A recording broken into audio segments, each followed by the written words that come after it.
Ko'pchiligimiz hozir farovon hayotga qiziqamiz. Faqat yedik, ichdik, kiydik, obunachilarimizni 5-10 million qilib oldik. Nimaki komfort bo'lsa hammasini qildik.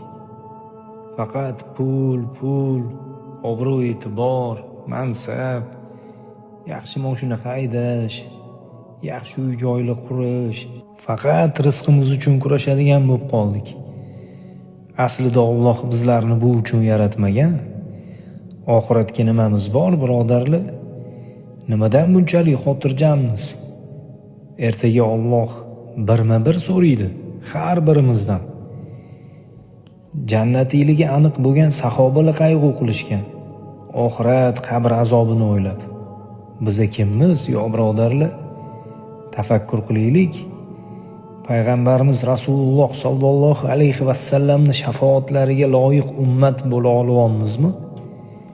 Alloh bizlarga buyurgan farz amallarda qoyim tura olamizmi? Arzimagan dunyo matohi uchun siqilib qo'yamiz.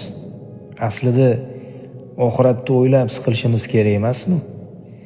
Qiyomatning dahshati, qabr azobi bu juda ham og'ir nuqta. Bunga bee'tibor bo'lmaylik.